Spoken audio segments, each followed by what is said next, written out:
discussões presentes no país é a reforma tributária. Para a gente entender um pouco mais o que é preciso melhorar nessa reforma tributária, para que possamos ter uma cobrança mais justa, né, e simples de impostos, nós convidamos aqui para o programa o professor titular de Direito Financeiro e Direito Tributário da Faculdade de Direito da Universidade de São Paulo, professor Heleno Torres. Como vai, professor? Tudo bem? Bom dia para o senhor.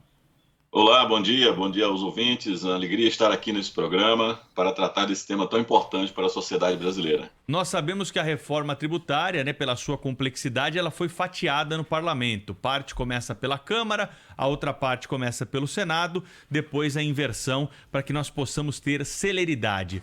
Curto e grosso, qual é a prioridade na visão do senhor como especialista para essa reforma tributária?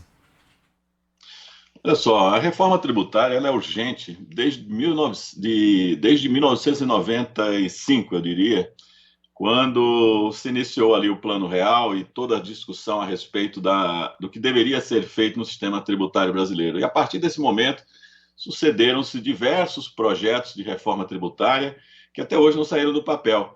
Só para você ter uma ideia, nos Estados Unidos, no governo Trump, houve uma ampla reforma tributária.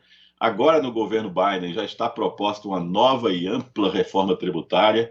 E a diferença é que nesses outros países, quer nos Estados Unidos ou nos países europeus, as reformas acontecem.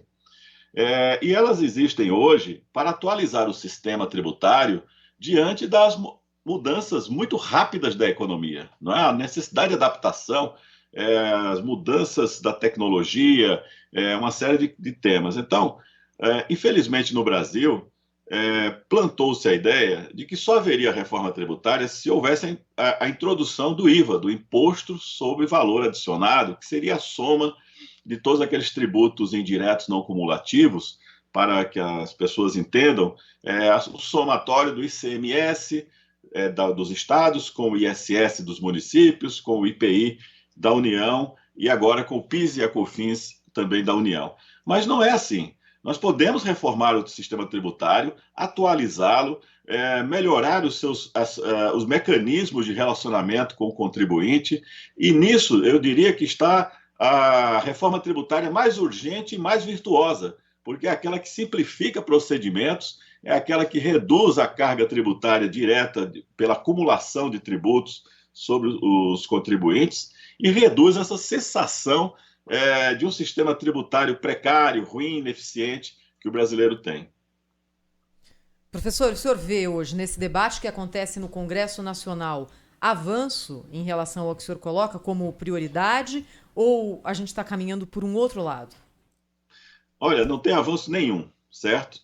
No ano passado, saiu uma entrevista minha no Estadão e o ministro da Economia me convidou para uma conversa sobre reforma tributária. Foi uma conversa muito boa. O ministro muito preocupado, querendo fazer uma reforma tributária rápida. Infelizmente, também veio logo em seguida a pandemia, isso é verdade.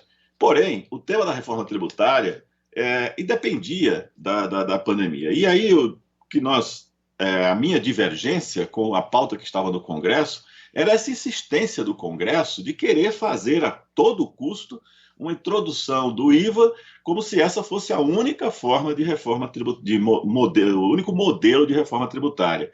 E o que eu insisti naquele momento é que antes de chegarmos a essa transição para um novo sistema, que poderíamos fazer a reforma tributária do imposto de renda, junto com a reforma do PIS e da COFINS, com o do IPI, com a dos impostos em geral, das contribuições, com alguns princípios que depois permitisse essa unificação.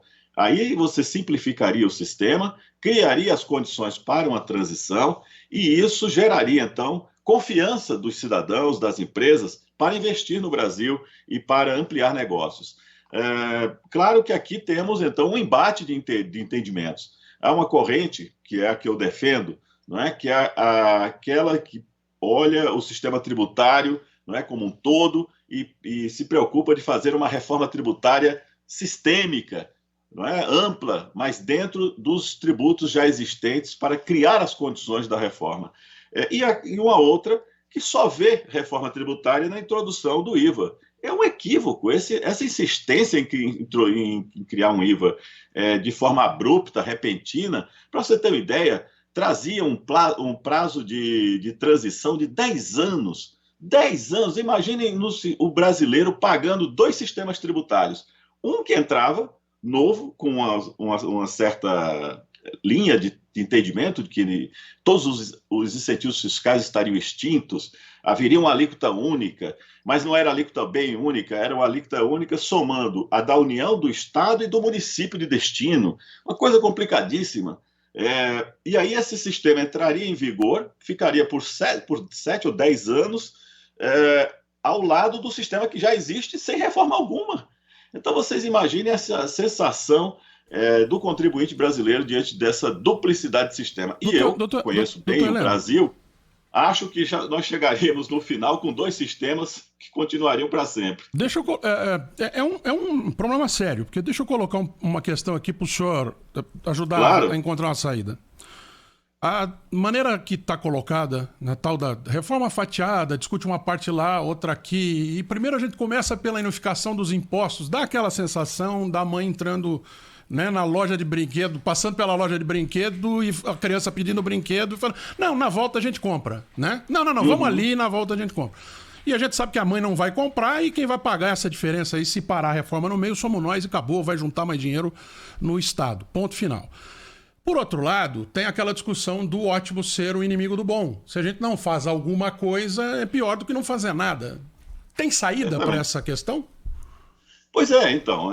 No ano passado, se a opção fosse a reforma de todos os tributos, ou seja, do imposto de renda, nós precisamos ajustar o imposto de renda urgente. Veja, a questão das deduções.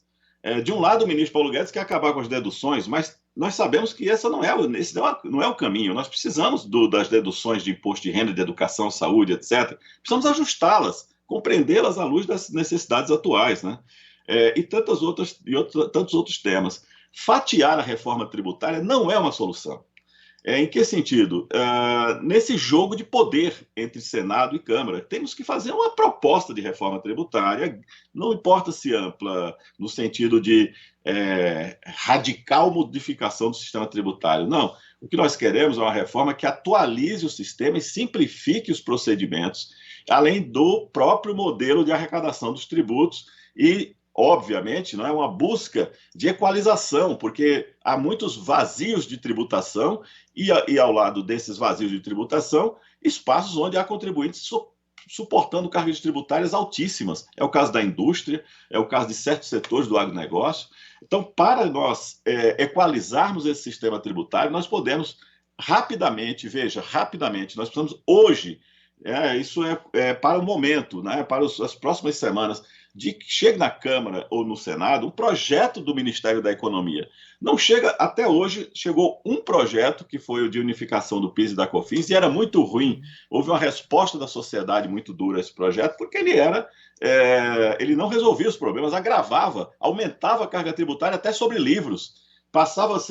Os livros passavam a ser tributados a quase 20%, né, quando a Constituição diz que livro não pode ser tributado. Então, é nesse sentido que nós pensamos que uma reforma tributária hoje tem que sair do papel. Precisa ser feita. Agora, não precisa ser a perfeita. Eu estou totalmente de acordo com a sua opinião. Nós podemos ter uma reforma tributária urgente sobre imposto de renda, sobre o ICMS, no que concerne ao PIS e à COFINS, que são os piores e mais complexos tributos que nós temos no sistema, e isso rapidamente criar condições para recuperar as empresas nesse momento de pandemia. Nós temos que trabalhar com finalidade e objetivos. Nós temos empresas em crise, em série. Nunca houve uma situação como a que nós estamos vivenciando e nós precisamos recuperar essas empresas, né? Ao lado disso, nós precisamos melhorar o ambiente de negócio. Então, quais são aqueles tributos que estão causando hoje maior dificuldade? Nós sabemos quais são todos e onde estão todos os problemas. Então, vamos resolver um a um. Professor Heleno Torres, muito obrigado pela entrevista. Vamos precisar das suas explicações ainda para, ao longo dessa reforma tributária, trazer mais informações para os nossos ouvintes, mas agradecemos a participação hoje. Até uma próxima, hein? Eu que agradeço. Muito obrigado. Muito obrigada. Bom dia a todos. Agora 9h44 aqui no Jornal Gente da Rádio Bandeirantes.